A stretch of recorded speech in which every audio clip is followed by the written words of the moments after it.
Hola amigos, buenas noches. Bienvenidos a este programa de Ciudadanos para los Ciudadanos. Hoy vamos a platicar de cuáles son los temas que están pendientes en la agenda ciudadana respecto a la participación de los ciudadanos para consolidar la toma de decisiones públicas. Vamos a platicar de cuál ha sido desde el punto de vista de algunas organizaciones de la sociedad civil los retrocesos que están dando en las legislaturas locales respecto a la reglamentación de las candidaturas independientes. También vamos a platicar de otros mecanismos de participación ciudadana que están pendientes que potenciemos nosotros los ciudadanos, como es la iniciativa ciudadana, que lo que implica es que nosotros los ciudadanos podamos formular iniciativas legislativas bajo esta figura y que sean discutidas por las fracciones parlamentarias de cada uno de los partidos políticos en el Congreso. También vamos a hablar de otros mecanismos que son mecanismos de rendición de cuentas de los gobernantes hacia los gobernados, como por ejemplo la revocación de mandato, que lo que significa es que cuando los ciudadanos consideren que hay una mala gobernanza o que existen malas decisiones públicas, pues hay un mecanismo de rendición de cuentas hacia los ciudadanos por parte de los gobernantes. Y vamos a platicar también de cómo está ya integrada la Cámara de Diputados para el próximo periodo legislativo. Consideramos que es muy importante para la gobernanza democrática de nuestro país que los avances que se han venido haciendo en el proceso institucional de la toma de decisiones no tengan retrocesos cuando en las legislaturas locales se están adoptando las reglas de cómo se van a operar. Es muy importante que todos los ciudadanos tengamos muy claro que la exigencia a los legisladores locales para que aprueben los mecanismos de participación ciudadana vaya acorde a lo que nosotros los ciudadanos estamos demandando. Es decir, que sean procesos transparentes, sencillos, pero sobre todo accesibles.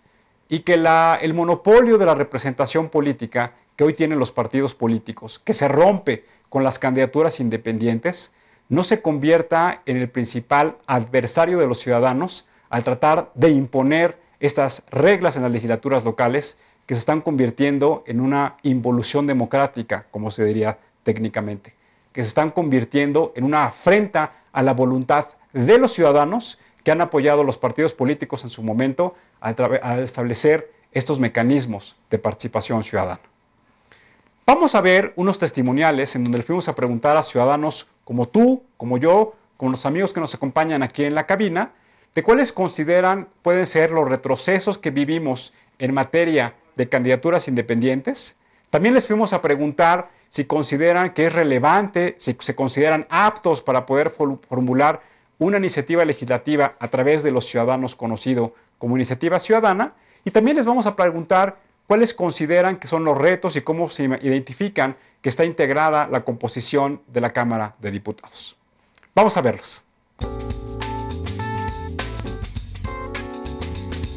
Mira, de entrada, la cuestión de las candidaturas independientes desde la misma formación de los lineamientos viene muy favorecida a que bloqueen la misma normatividad que pusieron ellos, bloquea la candidatura independiente. Ponen más reglas al candidato independiente que al partido.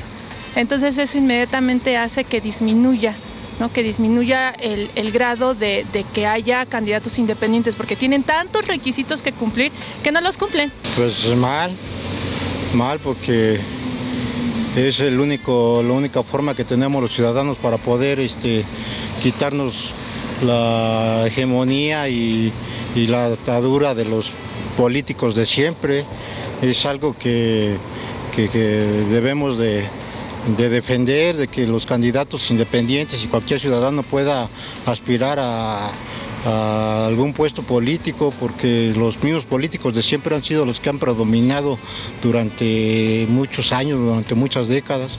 Nada más se cambian de un partido a otro. Pues yo digo que es más que nada como queriendo todavía proteger el sistema, porque no dejan salir a las nuevas candidaturas con nuevos proyectos, sino que están basando siempre en lo mismo, en el mismo sistema, en el mismo gobierno, en todo eso. Está mal, ¿no? Porque no le dan oportunidad a otras candidaturas, ¿no? No sueltan el poder, ¿no? Bueno, pues es que ahí te marca lo que es el político.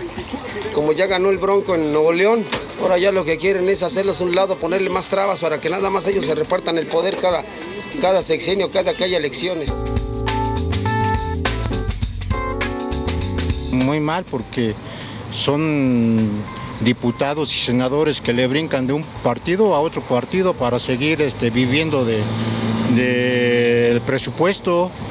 O sea, no quieren perder sus privilegios, sus fuentes de poder y seguir sosteniéndose a ellos, sus familias, a la familia de sus compadres y los mismos amiguitos entre políticos. En una poca palabra, fraude nada más.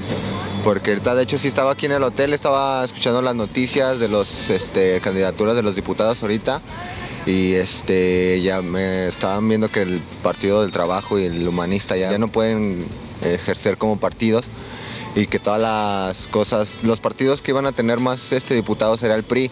Entonces yo me dejo guiar porque es fraude, porque siguen apoyando al mismo partido político. Pues no sabría contestar muy bien esa pregunta, pero lo que no me parece es los plurinominales. Todo debe de ser por votación, no de dedazo, mi ahijado, mi primo, mi cuñado. Claro, lanzaría una agenda con el Congreso local enfocada a beneficiar más las economías naranjas, fíjate. Pues no tendría mucho caso porque la bloquean los mismos, o sea, si son los mismos diputados y los mismos senadores quienes aprueban las leyes, si ellos mismos aprueban las de ellos y bloquean las de los ciudadanos. Claro, que todo sea igualdad de género, de todo, de estatus económico, de todo, la verdad. Yo elegiría esa iniciativa más que nada. Para empezar, que después de que terminan un mandato, no se les dé su finiquito de millones de pesos por 3 años que estuvieron.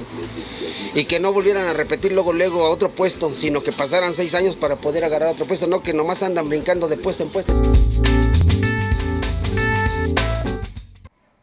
Estamos hablando de los mecanismos de participación ciudadana y como pudimos observar en los testimoniales en donde los ciudadanos que nos dijeron, es que claramente lo que no quieren es que haya un retroceso en esta opción ciudadana de poder postularse a través de un mecanismo perfectamente institucionalizado para un puesto de elección popular.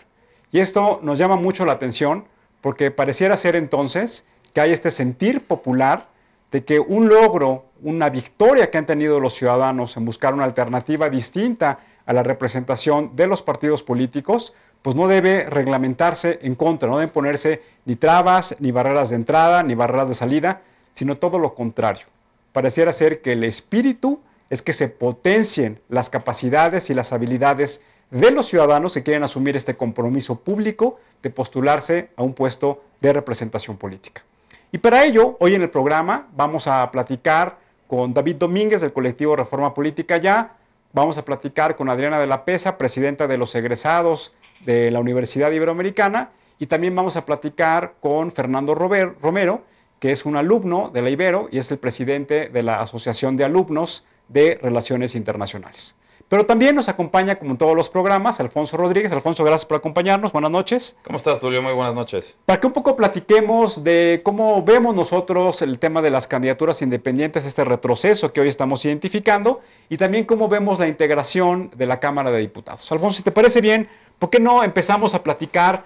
Ayer el Instituto Nacional Electoral, la Junta del Consejo General, se reunió ya muy tarde por la noche, tomaron la decisión de cuál es la integración final de la Cámara de Diputados. Como ustedes saben, ya se habían otorgado las constancias de mayoría de los diputados de mayoría, como su nombre lo indica. Recuerden que la Cámara de Diputados tiene 2 segmentos, los diputados en los cuales hacen campaña electoral y de manera directa los ciudadanos los eligen, y el otro segmento son los diputados de representación proporcional, en el cual hay una lista de 5 circunscripciones plurinominales que integra varias regiones del país, en donde dependiendo del número de votación que tengan los partidos políticos y con base en los criterios que establece la ley electoral, es como se asignan estos escaños de representación proporcional. Veíamos ahorita en los testimoniales que decían algunos ciudadanos que la representación proporcional debe ser eliminada porque consideran que no tienen esa votación directa de los ciudadanos, sino que más bien su lealtad va hacia el partido político y no hacia los ciudadanos.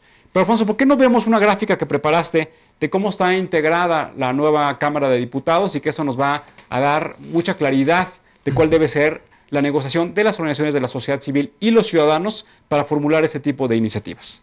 Es correcto, Tulio. Tenemos preparadas dos láminas. Primero comentarles que cosa sui generis, el Congreso, la Cámara de Diputados está integrada hasta el día de hoy, no por 500 diputados, sino por 499, porque el Tribunal Superior de Justicia tiene pendiente... El Tribunal Electoral, perdón, tiene pendiente la elección en Aguascalientes de un distrito que tuvo ahí observaciones y está pendiente la elección. Entonces, por eso hoy se conforma por 499 diputados.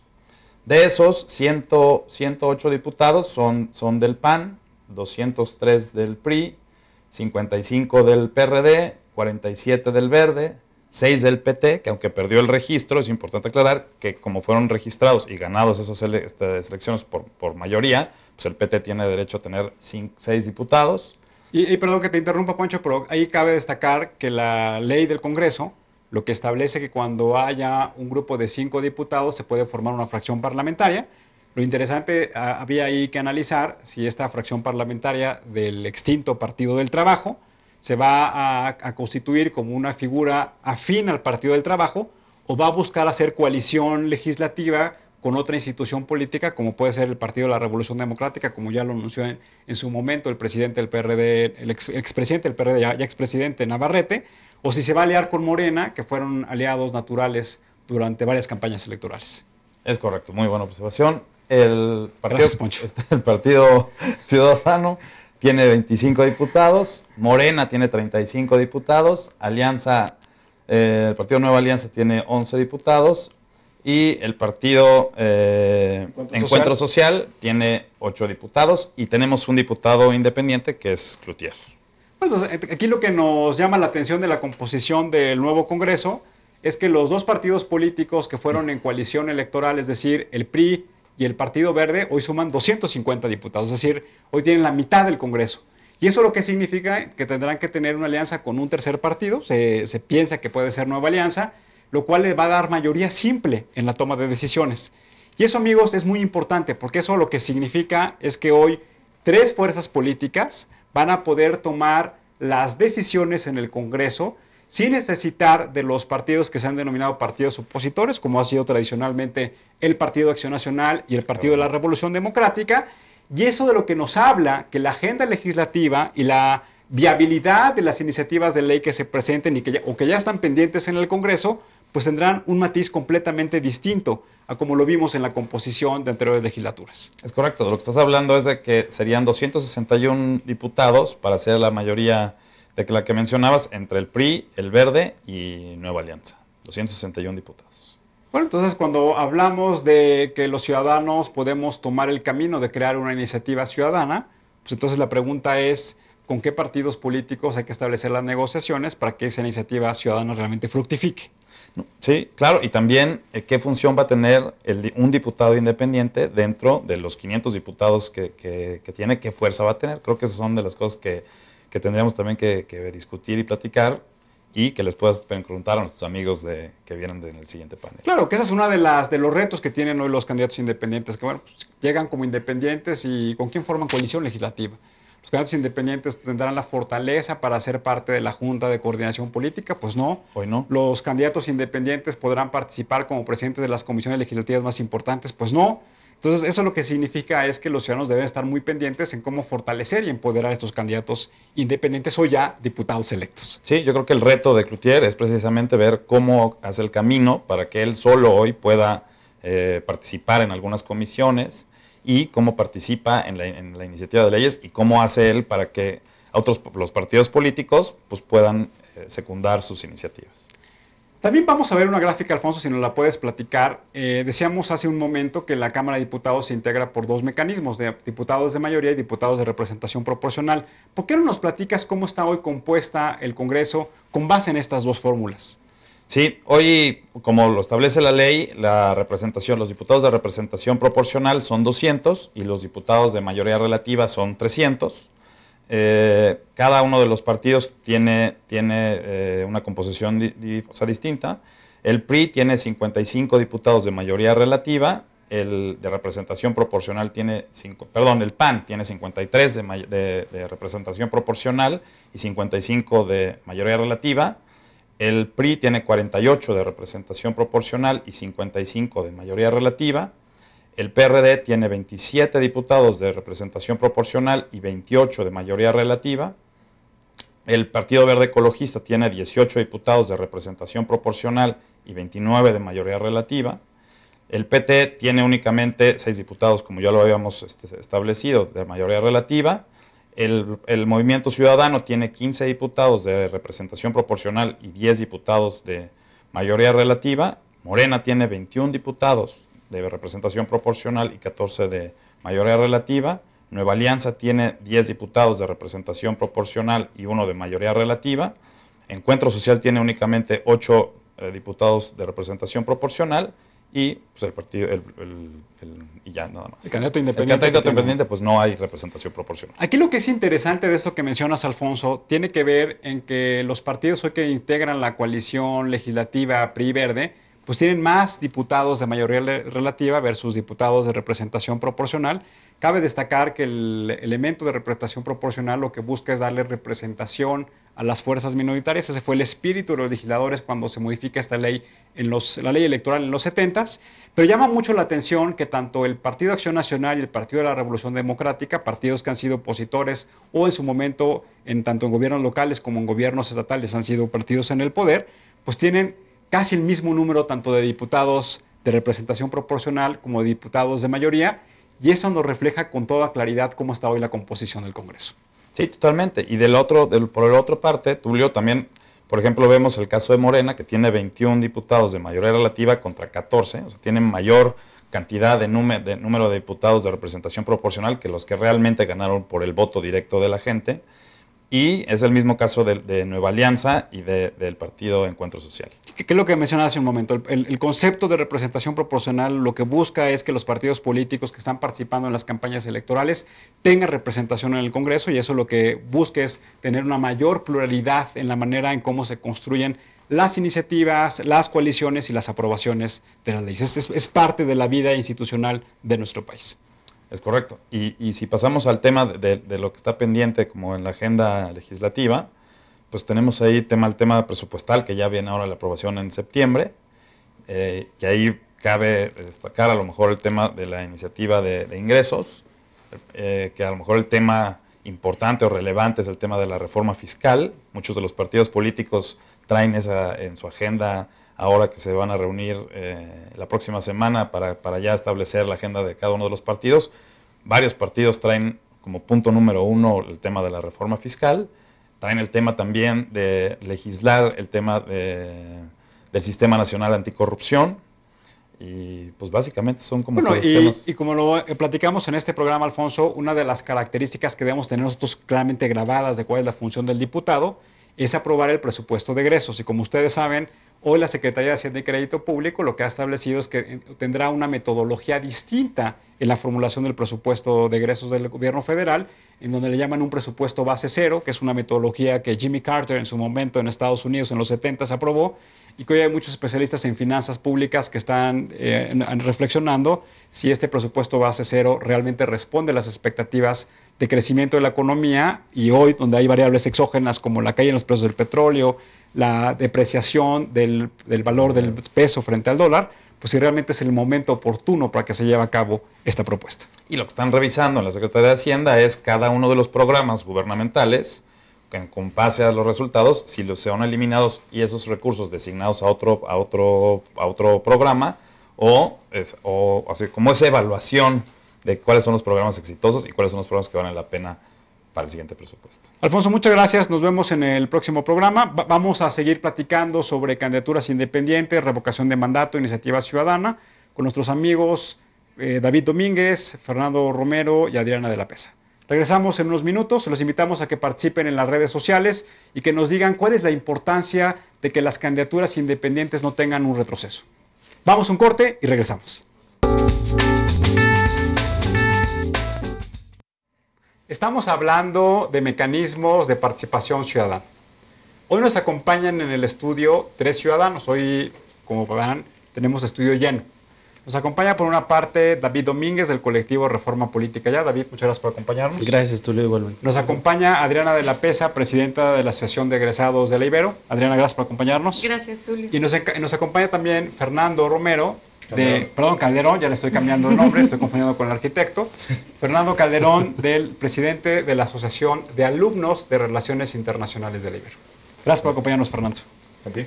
Pues me gustaría empezar haciéndole la pregunta, como la dinámica de todos los programas. A David ya se lo he preguntado, entonces no se lo voy a hacer esta vez. No te preocupes. A tanto a Adriana como a Fernando, ¿qué significa para ellos ser un buen ciudadano? Si quieres empezamos con Adriana. Perfecto, pues es una pregunta, podría ser difícil, pero en realidad para mí ser un buen ciudadano significa, pues por un lado sentir lo que está sucediendo en nuestro entorno, ser más sensibles con las problemáticas que nos están afectando y convertir esas cifras en acciones en las que debemos de participar activamente para cambiar ese entorno que nos está afectando, tener una mejor comunidad. En mi visión onejera o en mi práctica en la Sierra Tarahumara encontré otras definiciones del buen ciudadano que son bastante interesantes. ¿Por qué no nos las compartes, Adrián? Mira, por un lado está la práctica que se llama Corima, que Corima en español quiere decir compartir. Pero en la Sierra Tarahumara es una forma y un sistema económico y político y social para poder sobrevivir a las afectaciones del entorno. Entonces, básicamente lo que pasa en la cultura del Corima es que el que más tiene una responsabilidad con el que menos tiene. Porque en una visión de equilibrio, el que más tiene quiere decir que a alguien le está faltando algo. Si nos ponemos a pensar en los números que tenemos en nuestro país, pues tenemos una población de 120 millones de personas, donde más de la mitad está en una situación de carencias o de pobreza, ¿no? Y donde 11.5 millones, si quieres lo redondeamos, están en una situación de pobreza extrema. Entonces creo que es una responsabilidad del buen ciudadano encontrar a esas personas y empezar a realizar prácticas que reviertan estas cifras, por un lado. Y yo creo que a veces parece muy complicado ser un buen ciudadano, porque si hablamos de reformas políticas todo se vuelve más complicado, cómo llega uno a la Cámara, qué es lo que tiene que hacer. Pero yo creo que hay que empezar con cosas muy sencillas y hay que empezar a respetar las cebras en los pasos peatonales, a respetar los semáforos, las luces, y pararse cuando esté el alto, y ser ciudadano y ser respetuoso del otro. Creo que con eso, si empezamos a hacer prácticas sencillas y prácticas de cuidado del otro y de nosotros mismos, empezamos a ser buenos ciudadanos. Entonces, creo que esa sería como una definición. En el tema de gobernanza política en la Sierra Tarahumara, una vez llegó el CDI a proponerles a los gobernantes indígenas. El CDI, para nuestros amigos, es la Comisión de los Pueblos Indígenas. Exacto. Llegó una vez a hacerles una propuesta muy interesante y les decía, oigan, ¿qué les parece que para que su gobernanza sea mejor les hacemos un periodo de 3 años, que haya una democracia? ¿Qué les parece que les damos un sueldo para que se dediquen a eso? Y fue muy interesante la respuesta de los gobernadores rarámuri. La primera respuesta fue que si les pagaban iban a dejar de gobernar por el pueblo rarámuri, sino iban a gobernar por un pueblo, por un salario, y eso iba a incluir beneficios para algunos, sino para todos. Claro. La siguiente respuesta fue en cuanto al tiempo, de por qué limitar a 3 años el gobierno, o por qué que fuera forzosamente de 3 años, cuando los gobernadores rarámuri decían, ¿qué tal que no nos gusta desde el primer día que toma posesión en el gobierno? Así tenemos el derecho como pobladores de quitarlo, pero si es un buen gobernante, entonces ¿por qué quitarlo a los 3 años? ¿Por qué no se queda? Y que esta definición técnicamente la conoceríamos como la revocación de mandato, ¿no? O ratificación. O ratificación, en su caso. En ese sentido, yo estoy muy agradecida de haber tenido una experiencia en esta comunidad, porque los aprendizajes creo que son básicos, creo que tenemos que recordar esta otra parte de los que nos anteceden finalmente. Y algo que es muy importante es una experiencia que me recuerdo otra vez cuando me preguntas qué es un buen ciudadano, pues sí pienso en esta ocasión donde tratamos de generar los fondos de ahorro comunitario para impulsar iniciativas de seguridad alimentaria. Soy nutrióloga, entonces es un tema importante para mí, pero nos contestaron que no, que el dinero divide. Y creo que es otra de las preguntas que nos tenemos que hacer, si el dinero está dividiendo a nuestra sociedad. Ahorita vamos a platicar de una de las demandas importantes de los ciudadanos que tiene que ver en cómo hacer una reforma institucional en donde haya una rebaja importante en el financiamiento público de los partidos políticos, que tiene que ver con eso lo que estás diciendo y que tiene que ver con esta visión, que es una visión legendaria que tienen los pueblos indígenas, que lo que hacen es reflexionan sobre lo que les sucede en su vida comunitaria. Pero me gustaría retomar, Fernando, ¿qué es para ti ser un buen ciudadano? Es una pregunta interesante, no me la había hecho muy seguido, pero en mi perspectiva en mi carrera soy internacionalista, en proceso. El ciudadano a lo largo de la historia ha sido una figura que ha sido relegada a favor de intereses nacionales, incluso supranacionales. La cuestión aquí es, independientemente de las diferentes posturas liberales, comunitarias, hacia dónde nos vamos, ¿no? Y yo más práctico podría decir, el buen ciudadano es aquel que se preocupa por su comunidad y que hace avances, que pregunta, cuestiona, implementa programas y se junta con su vecino, ¿no? Le pregunta, oye vecino, hay un bache aquí en la calle, ¿por qué no buscamos cómo arreglarlo? O si no, lo arreglamos nosotros mismos. Pero esto es un punto de vista pragmático. Ahora, yéndonos a la historia, ha habido comunidades, naciones a lo largo de la historia que se distinguen por un sentido nacional, de identidad propia, que se ha visto un poco como borrado en la actualidad. Y no digo que esté mal, ¿no? Pero estas comunidades avanzan solitas, a pesar de muchos problemas, de muchas situaciones externas en contra, han sabido superarse. ¿Y por qué? Porque entre ellos, entre tú y yo, hay una sociedad no de vecinos, sino de hermanos. Y el buen ciudadano, en esta perspectiva, es aquel que se ve como parte de una comunidad y que busca no solo el bien personal, sino el bien del vecino. En una perspectiva un poco más comunitaria, si lo quieres ver así. Pues me gustaría preguntarte, David, aquí ya dos ciudadanos nos han platicado su visión. Claro. Hemos platicado ya en otros programas contigo de una de las principales triunfos que ha tenido el trabajo de la sociedad civil organizada, fue que los legisladores hayan aprobado una reforma de ley en donde se crearon las candidaturas independientes. En las últimas semanas hemos visto que las legislaturas locales han venido estableciendo las reglas, yo llamo las reglas de operación, Claro. bajo las cuales un ciudadano puede aspirar a estas candidaturas locales en esas entidades federativas. Y claramente ha habido hasta inundada de la información en las redes sociales, en los periódicos, de cuáles han sido los retrocesos o las barreras de entrada y de salida que están imponiendo los legisladores locales a las candidaturas independientes. ¿Por qué no nos platicas la visión del colectivo Reforma Política ya de estos retrocesos que claramente parece que es un juicio de valor que estoy haciendo yo, pero me siento parte de los ciudadanos Claro. que han participado en este proceso? Tú has ¿Cuáles han participado. sido los retrocesos que tú has visto en este sentido?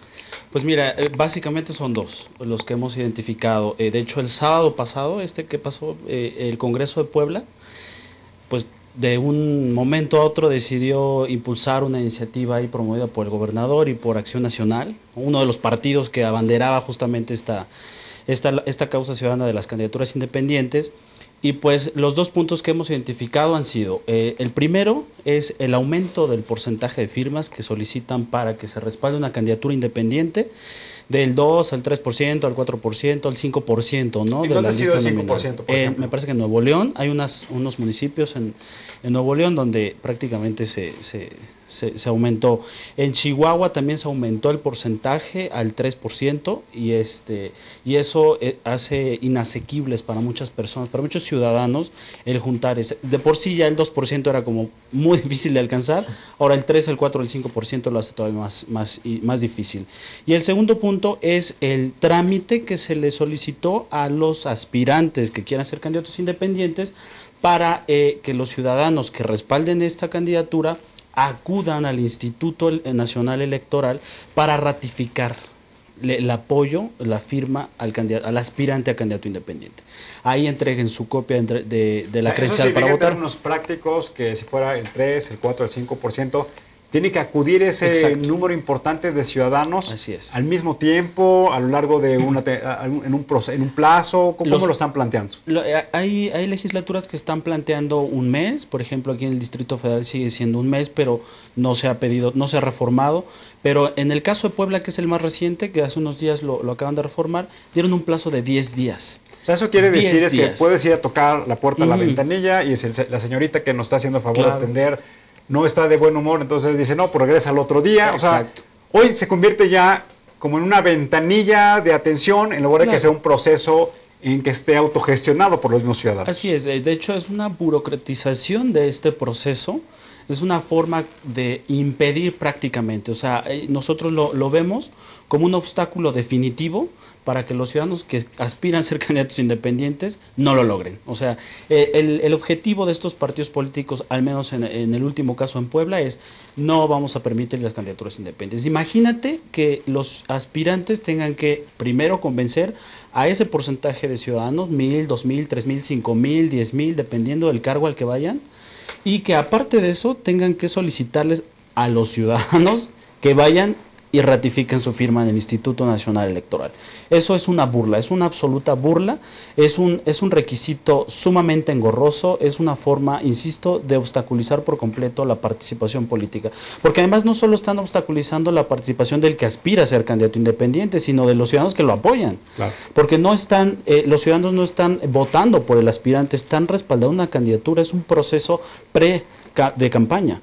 Entonces, me parece que es una situación terrible y los estados, al parecer, las legislaturas estatales están teniendo esta intención de seguir legislando en contra de las candidaturas independientes. Que un poco están haciendo el símil de, ¿te acuerdas que lo discutíamos mucho? De cuando los partidos políticos se conforman, se integran, como está en la ley electoral, lo que establece es que pueden hacer asambleas distritales o asambleas estatales. Así es. Pero ahí lo que sucede, lo que prevé la ley, es que viene un representante, en este caso del Instituto Nacional Electoral, a la asamblea. A la asamblea. No los ciudadanos van al INE para poder definir. Entonces, aquí estamos haciendo un retroceso todavía mucho más allá. Claro. Porque lo que quiere decir es que los ciudadanos vayamos a la instancia burocrática y no las autoridades vayan hacia los ciudadanos. Correcto. Y justamente eso estuvimos analizando nosotros en Reforma Política ya, que prácticamente nos están orillando a que sea más fácil formar un partido político nacional que a postular candidatos independientes.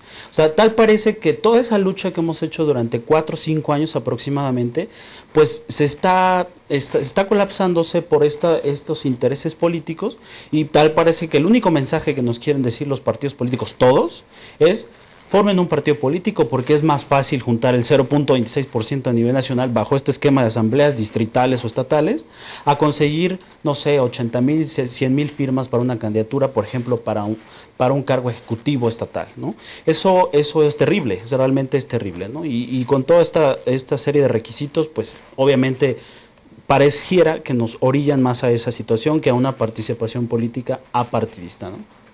Me gustaría que nos platicaras, Adriana y Fernando. Ellos están organizando un foro en la Ibero el próximo lunes, porque nos platiquen de este foro, en donde lo que se va a analizar y nos platiquen quiénes van a participar, pues cuáles son los retos que hoy tienen las candidaturas independientes. No sé si quieres platicarnos, Adriana.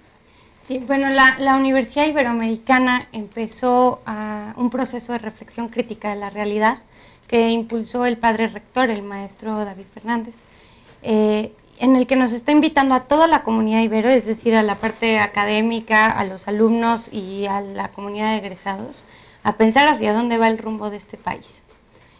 Más allá de confrontar, estamos buscando opciones de participación ciudadana y cómo podemos participar en este entorno para transformar esa realidad y ese mundo que nos está afectando muchísimo en lo económico, en lo político, en lo social y también en lo ambiental.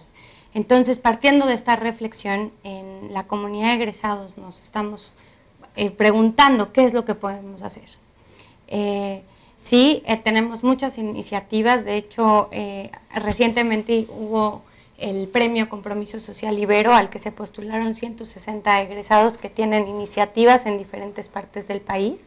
Sin embargo, nos falta lograr una iniciativa mucho más allá que empiece a cambiar la política pública de nuestro país.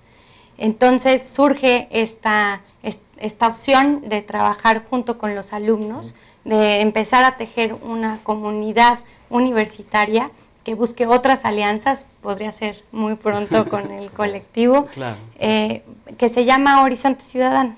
Y Horizonte Ciudadano no tiene un esquema de trabajo que le pusimos diálogos con futuro, en el que buscamos hacer reflexión sobre lo que está sucediendo en términos de la política mexicana, en otros temas también, pero nos interesa muchísimo abrir con este tema de candidaturas independientes y si realmente es una opción viable y cuál es el papel de los ciudadanos, más allá de la comunidad universitaria, que nos tenemos que informar de lo que está sucediendo, cómo podemos participar en esta vía. Fernando, ¿qué edad tienes? 22. Platícanos, tú has participado en 1 o 2 procesos electorales. Uno, nada más, apenas uno. Ah, no, el más reciente, sí, 2. Ya es tu segundo proceso electoral. Así es. Tú eres el promotor de esta iniciativa de hacer el Foro Naivero. Sí, así es. ¿Por qué te nació esta idea de hacer un foro de candidaturas independientes? Bueno, yo como representante de alumnos estaba en julio, recién pasadas las elecciones, yo como orgulloso ciudadano de haber votado, muy molesto por los índices altísimos de ¿cómo se llama? De abstención y de anulación. A mí es algo que me molesta mucho y a reserva de cualquier otra postura. Entonces, yo elaborando el programa, miraba las noticias, ganó el Bronco, ganó Cloutier, ganó Kumamoto con 20,000 pesos en la campaña.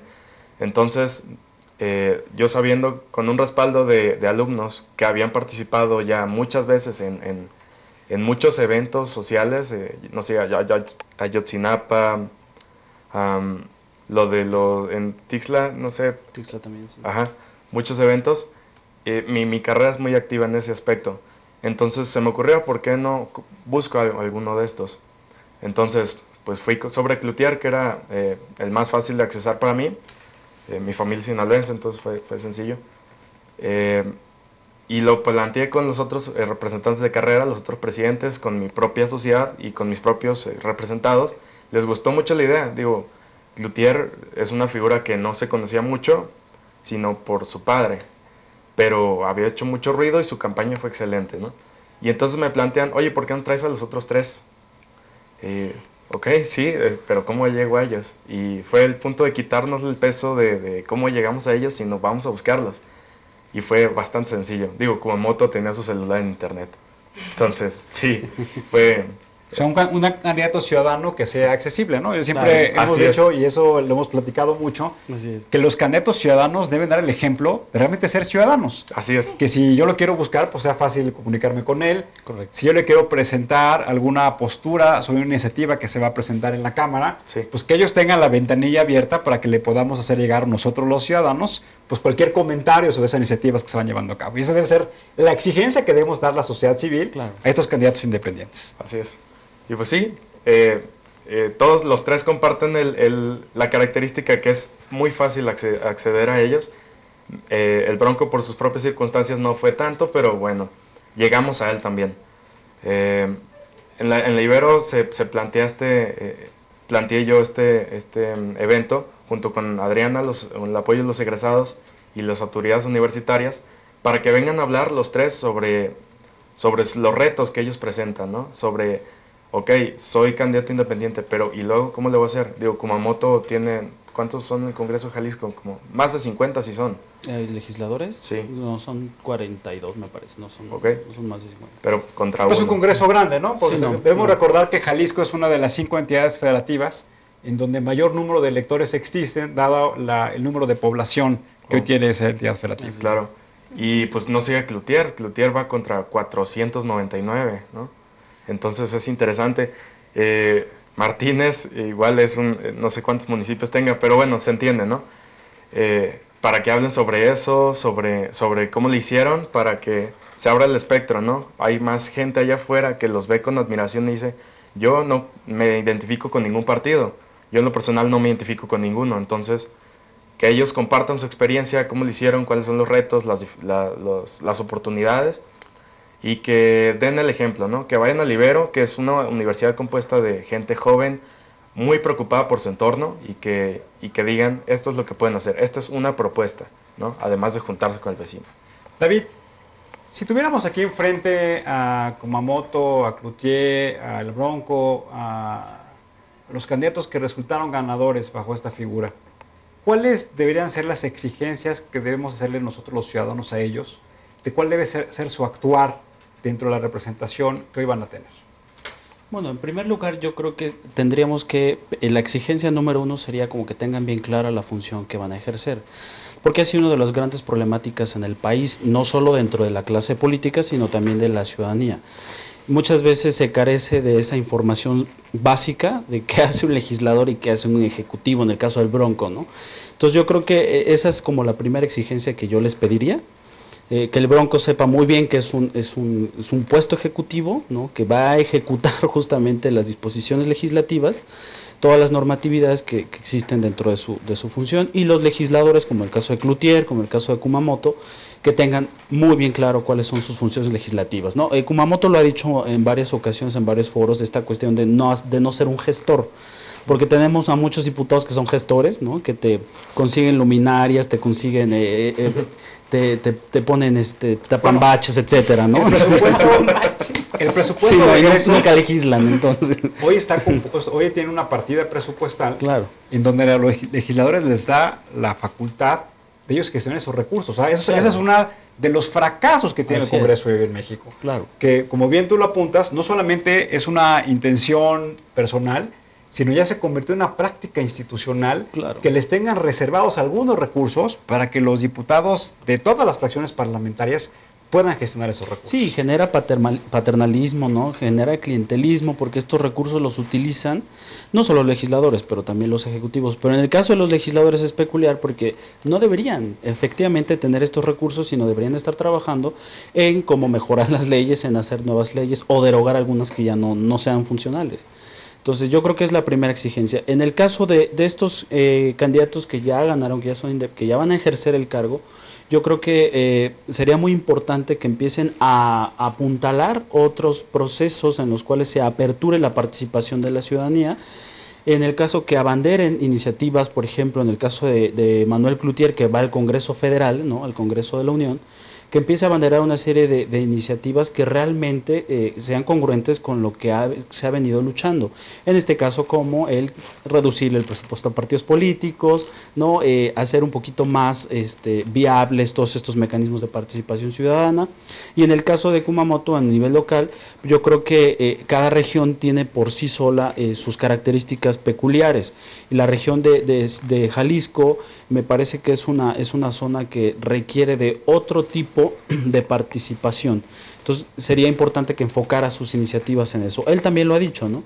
Y bueno, finalmente en el caso del Bronco, pues que todas estas facultades que son inherentes a su cargo sean como bien dirigidas, que haya una absoluta transparencia en el ejercicio de la función pública y en el ejercicio de los recursos públicos. Por ahí algo se está viendo que en este periodo de transición lo están haciendo, es aplaudible, pero todavía no empieza. Entonces sería bien importante darle un seguimiento y que el Bronco, como ejecutivo de un estado, promueva justamente la transparencia absoluta desde el primer momento en el que toma posesión del cargo, hasta el último día, ¿no? David, también se ha platicado mucho de la reforma política, en donde también se aprobaron instrumentos como la iniciativa ciudadana. Yo quisiera preguntarte, Adriana, si ustedes han pensado como parte de la sociedad civil trabajar en idear o en estructurar una metodología que permita generar iniciativas ciudadanas y que realmente estén plasmadas en presentarlas al Congreso. Sí, mira, en Horizonte Ciudadano tenemos 2 esquemas de trabajo por lo pronto, porque es una iniciativa reciente. Por un lado está Diálogos con Futuro, que es esta praxis y esta reflexión de lo que está sucediendo y cómo podemos motivar la participación. Y por otro lado tenemos una iniciativa con el Colegio de Ciencias Políticas y Administración Pública de la universidad, también con la asociación y con expertos egresados, como lo eres tú también de la Universidad Iberoamericana. Y presidente del colegio, porque nos interesa mucho generar un material que sea como el ABC para poder presentar una iniciativa ciudadana y que no se vuelva algo tan complejo, sino cuáles son los primeros 5 o 10 pasos que hay que hacer para poder presentar una iniciativa ciudadana desde el ámbito que nos preocupe a cada una de las profesiones. Creo que aquí el respaldo académico es muy importante y lograr una asociación de universidades, de asociaciones de egresados, de sociedades de alumnos va a ser muy importante para darle respaldo a este tipo de alternativas, porque incluso si habláramos de otras vías que no sean las candidaturas independientes, un buen ciudadano también tiene que hacer respaldo a su partido y llevar esas iniciativas. Finalmente creo que algo que se nos olvida todo el tiempo es que los gobernantes, los legisladores y estas figuras políticas pues nos representan, ¿no? Son funcionarios públicos que representan a la sociedad, y entonces tenemos que exigirles cómo representarnos. David, tú ya participaste con el colectivo en formular una iniciativa ciudadana. ¿Por qué no les platicas a nuestros amigos cuáles son los elementos mínimos de lo que mencionaba ahorita Adriana del ABC que debemos tener los ciudadanos para cumplirlos y poder presentar una iniciativa? Bueno, claro, con mucho gusto. En primer lugar, pues lo que tenemos que juntar es un respaldo, así como las candidaturas independientes. También necesitamos para la iniciativa ciudadana o iniciativa de ley ciudadana el 0.13% de la lista nominal. La gran ventaja, a diferencia de las candidaturas independientes y la consulta popular, es que en la legislación federal, y esperemos no la modifiquen, no se requiere una ubicación geográfica o un porcentaje proporcional geográficamente. Es decir, que puede ser 0.13% tal vez concentrado en 2 o 3 estados. En la Ciudad de México incluso, ¿no? O en Monterrey, o en Guadalajara, Ciudad de México, Monterrey. Entonces, eso equivale aproximadamente, de acuerdo a la última elección, en unas 127,000 firmas aproximadamente. Entonces, es el primer requisito que se tiene que presentar. El segundo es la formulación. Como toda iniciativa de ley que se presenta en el Congreso, tiene que tener una exposición de motivos, tiene que tener una fundamentación legal, tiene que tener un objetivo y específico qué es lo que se pretende crear, derogar o reformar. Evidentemente eso se formula por escrito, se tiene que hacer por escrito y se tiene que presentar en alguna de las dos cámaras. Dependiendo si es un tema que va específico a la Cámara de Diputados, pues en la Cámara de Diputados, o si es al Senado, pues al Senado de la República. Y finalmente se tiene que nombrar a un representante de la iniciativa ciudadana. ¿Qué quiere decir esto? Que es como un tipo representante legal, que es el que actúa frente al Congreso, es al quien se le notifican todas las modificaciones, acciones, convocatorias a las sesiones de comisión, es el que puede hablar incluso en las comisiones para poder expresar o poder leer la exposición de motivos. Frente a los legisladores no tiene voto, evidentemente, pero solo tiene voz en las comisiones, no en el Pleno.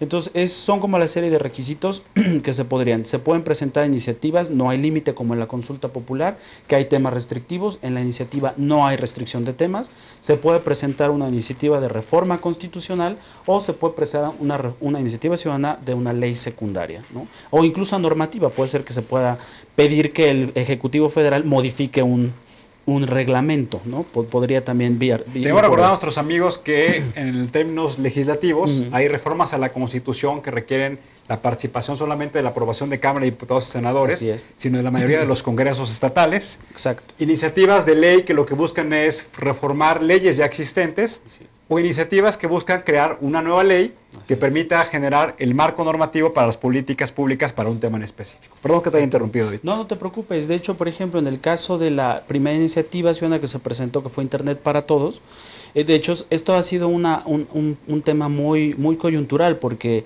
fue un tema muy importante cuando se estaba discutiendo la reforma de telecomunicaciones y que prácticamente fue delegada, porque todavía no existía una ley reglamentaria de la iniciativa ciudadana.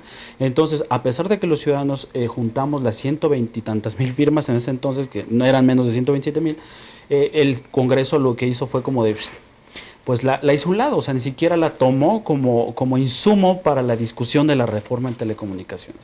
Entonces, eso quedó ahí, es una experiencia mala que se tuvo, pero definitivamente a partir de ahí para acá, pues sería importantísimo que los ciudadanos no solo participemos en los procesos electorales, ¿no? Y que no solo vayamos y votemos, sino que participemos en la formulación de una iniciativa ciudadana, apoyemos o respaldemos esas iniciativas ciudadanas y en su momento estemos también pendientes y vigilantes de ese proceso legislativo, porque también hay que entender eso.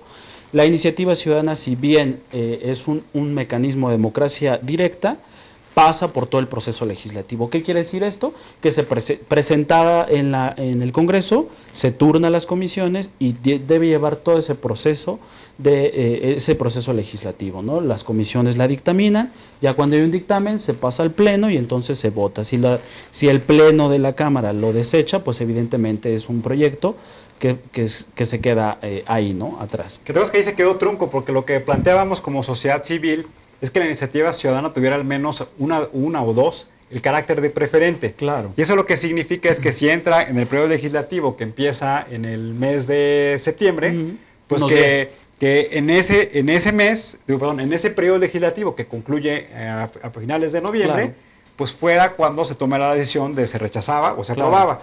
Pero finalmente hoy la iniciativa ciudadana pues puede entrar como todas las iniciativas de ley que formulan algunos representantes populares, y puede ser que se congele, claro, que se duerma o que se rechace. En teoría deberían de estar sujetas al reglamento de las cámaras de diputados y senadores, pero ya no sabemos la historia, ¿no? Entonces, aunque hay un plazo para dictaminar y hay un plazo para aprobar, pues definitivamente es algo que no lo cumplen y que en el Pleno lo subsanan. De hecho, en 2012, cuando se creó la iniciativa preferente, nosotros pugnábamos porque también la iniciativa ciudadana tuviera esa calidad de preferente. O sea, ¿por qué el Ejecutivo Federal tenía la facultad de cada periodo de cada inicio del periodo de sesiones presentar 2 iniciativas preferentes y 120,000 personas no podrían tener esa misma calidad? Entonces, David, muchas gracias por acompañarnos el día de hoy. Para cerrar el programa, Fernando, platícanos, recuérdanos rápidamente en un minuto, ¿a qué hora es el foro? ¿En dónde es? Sí, se va a llevar a cabo el 31 de agosto, lunes 31 de agosto a las 11 de la mañana en la Universidad Iberoamericana, en el auditorio José Sánchez Villaseñor. Tenemos un Twitter. Horizonte Ciudad. Donde nos pueden mandar sus preguntas para que también las podamos canalizar. Se va a pasar por streaming, entonces ahí en @Horizonte Ciudad les podremos dar los detalles de dónde conectarse, a qué hora conectarse, etcétera. Es abierto a todo público. Pues muchas gracias. Gracias, David. Gracias, Adriana. Gracias, Fernando. Gracias por acompañarnos. Y recuerden, las candidaturas independientes, la iniciativa ciudadana son 2 mecanismos que le han costado mucho trabajo a ciudadanos que están aquí sentados. No debemos dejarnos de los partidos políticos, de que establezcan las reglas de operación que contribuyan a que sigan siendo ellos el único mecanismo para acceder a la representación. Debemos asumir nuestra responsabilidad y debemos vigilar que estos mecanismos no se vayan a perder en las reglas locales. Muchas gracias por acompañarnos. Gracias. Les pedimos que siempre, ante todo, siempre seamos buenos ciudadanos. Muy buenas noches y nos vemos en la próxima emisión.